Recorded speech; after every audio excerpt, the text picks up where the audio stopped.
নমস্কার, সংকেত মিডিয়ায় আপনাদের স্বাগত। আমরা এই মুহূর্তে আছি উত্তর 24 পরগনা জেলার বারাসাতের কাছে মধ্যম গ্রামে চিত্রাঙ্গদা প্রেক্ষাগৃহ, যেখানে আজ উত্তর 24 পরগনা জেলার জেলা সম্মেলন হলো হিন্দু সুরক্ষা সমিতির তরফ থেকে। এই যে জেলা সম্মেলন হলো, এই জেলা সম্মেলনে আমরা পেয়েছি দক্ষিণ 24 পরগনা জেলার যিনি জেলা সভাপতি আছেন বাপ্পাদিত্য, ওনাকে আমরা পেয়ে গেছি। আমরা সরাসরি ওনার সাথে কথা বলবো। দাদা, আজ এই যে আপনাদের আজকে উত্তর 24 পরগনার যে জেলা সম্মেলন হলো হিন্দু সুরক্ষা সমিতির, তো এই আপনাদের মূল উদ্দেশ্য কি? দেখুন, যে কোনো সংগঠনের একটা নির্দিষ্ট নিয়ম আছে, কানুন আছে। যে কোনো সংগঠন সে প্রত্যেক বছরে একটা সম্মেলন করে, সে জেলা হোক, রাজ্য হোক, অঞ্চল হোক বা বিধানসভা হোক, সেই একই পদ্ধতিতে আজকে উত্তর 24 পরগনার পূর্ব অংশের আজকে জেলা সম্মেলন হলো এবং সুষ্ঠুভাবে এই সম্পূর্ণ হলো। আচ্ছা, পূর্বাংশ পশ্চিমাংশ দু অংশে বিভক্ত উত্তর 24 পরগনা জেলা। আপনার দক্ষিণ 24 পরগনা জেলায় কি জেলা সম্মেলন হয়ে গেছে? না, দক্ষিণ 24 পরগনা জেলার এখনও জেলা সম্মেলন হয়নি। দক্ষিণ 24 পরগনা জেলার জেলা সম্মেলন আগামী মাসে হবে, সেপ্টেম্বরের 15 তারিখের পরে হবে। আচ্ছা, কারণ আপনি জানেন দক্ষিণ 24 পরগনা জেলা সন্ত্রাসের আরেক নাম, যার জন্যে আজকের হিন্দুত্ববাদী সংগঠন, আজকের হিন্দুত্ববাদী সরকার এসছে বলে আজকের আমরা সুষ্ঠুভাবে এই সংগঠনটা বাড়িয়ে নিয়ে যেতে পারছি, বা যে কোনো হিন্দু সংগঠন আজকের কাজ করছে। কিন্তু দীর্ঘ 15 বছরের অত্যাচার, যে কারণে টোটাল দক্ষিণ 24 পরগনা জেলার মানুষ একটা সন্ত্রাসীদের কাছে কেমনভাবে ছিল সেটা আমাদের জানা আছে ভালোভাবে, মিডিয়ার মাধ্যমেই আমরাই বারংবার দেখিয়েছে। তো একটা হিন্দুত্ববাদী সরকারের জন্যে আজকে দক্ষিণ 24 পরগনা জেলার মানুষ সুষ্ঠুভাবে বাস করছে এবং হিন্দু সংগঠনগুলো কাজ সুষ্ঠুভাবে পরিচালনা করছে। দক্ষিণ 24 পরগনা জেলার হিন্দু সুরক্ষা সমিতি আপনি জেলা সভাপতি, সেই জায়গায় দাঁড়িয়ে দক্ষিণ 24 পরগনা জেলায় সংখ্যালঘু সম্প্রদায় অনেক বেশি আছে। হ্যাঁ, প্রায় 30% এবার। একদম। সেক্ষেত্রে আপনার কাজ করতে কতটা সমস্যার সম্মুখীন হতে হয়েছে? সম্মুখীন তো এই দীর্ঘদিন থেকে হচ্ছে। শুধু আপনি ভালো করে জানেন, শুধু হিন্দু সংগঠন না, আজকের বিজেপির মতো সর্ববৃহৎ দল, গোটা বিশ্বের সর্ববৃহৎ দল, সেই দল গত নির্বাচনের আগে পর্যন্ত একটাও আসন নিতে পারেননি কোনো দিনই।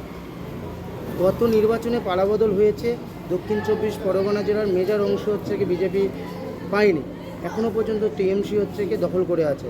কিন্তু যে হিন্দুত্বের যে উন্নয়ন হচ্ছে এবং হিন্দুদের যে আবেগে ভাসছে গোটা মানুষ, ফলতার থেকে শুরু করে ক্যানিং থেকে শুরু করে টোটাল দক্ষিণ 24 পরগনা জেলার মানুষ যে হিন্দুত্বের আবেগে ভাসছে, যেটা দেখা যাচ্ছে আগামী নির্বাচনে পুরো নিশ্চিহ্ন হয়ে যাবে বিরোধী দল এবং সমস্ত হিন্দু সংগঠন এমনভাবে কাজ করছে যেটা গোটা পশ্চিমবাংলার কাছে চোখে লাগার মতো জায়গায় পৌঁছাবে।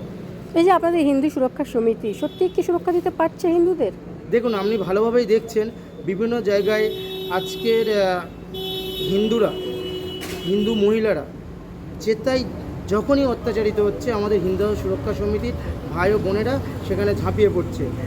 কিছুদিন আগে 16 তারিখে আপনারা দেখেছেন ডাইরেক্ট অ্যাকশন ডেতে, সেখানেও আমাদের মেয়েরা, আমাদের মহিলা যে সংগঠন আছে তাদের দুর্গা বাহিনী কেমনভাবে কাজ করেছে, গোটা সোশ্যাল মিডিয়া ভাইরাল হচ্ছে, সেটা আপনারাই জানেন। তো আপনারাই বলুন যে আমাদের হিন্দু সুরক্ষা সমিতি হিন্দুদেরকে সুরক্ষা দিতে পারছে কি পাচ্ছে না, সেটা আমি আপনাদের কাছেই প্রশ্ন রাখছি। অবশ্যই আমাদের চোখ থাকবে আপনাদের এই হিন্দু সুরক্ষা সমিতি দক্ষিণ 24 পরগনা জেলায় কতটা অ্যাক্টিভ আছে, মানে যারা হিন্দু তারা কতটা সুরক্ষিত, আমরা অবশ্যই নজরে রাখবো। অসংখ্য ধন্যবাদ। উত্তর 24 পরগনা জেলার বারাসাতের কাছে মধ্যম গ্রাম থেকে আমি সবিতা, সংকেত মিডিয়া।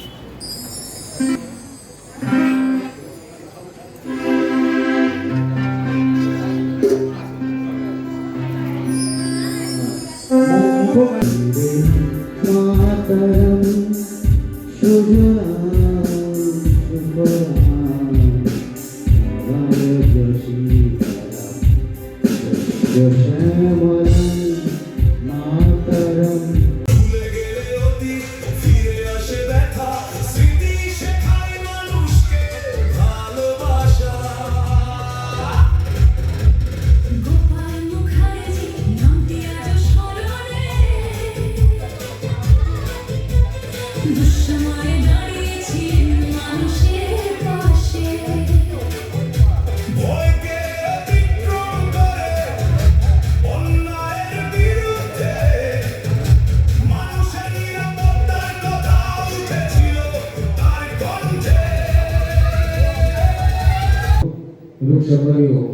অতিথি পদে উপস্থিত আমরা পেয়েছি, সকলকে আমরা অত্যন্ত আন্তরিকতার সঙ্গে অভিনন্দন জানাই এবং অল্প সময়ের মধ্যে আমরা আশা করছি আজকের এই অনুষ্ঠানের শুভ সূচনা করবে। এবং প্রথমে একেবারে সুভাষিত পরিচিত হৃদয়ের ভাবনা থেকে বাপ্পাদিত্য দাদাকে আমি একটু মঞ্চে ডেকে নেবো, দাদাকে বরণ করে নেবেন আমাদের সুমিতা দিদি আর সায়নী দাস দিদি। আমি দুই দিদিকে মঞ্চে ডেকে নেবো, আমার সবার হিন্দু সুরক্ষা সমিতি সবার প্রিয় দাদাকে বাপ্পাদিত্য দাদাকে বরণ করে নেওয়ার জন্য। জয় জয় শ্রীরাম, জয় শ্রীরাম, জয় জয় শ্রীরাম। সবাই একটু হাততালি দেবেন। জয় শ্রীরাম।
নমস্কার, আপনারা দেখছেন সংকেত মিডিয়া, সোজা কথা সহজভাবে। Subscribe our channel. Press the bell icon.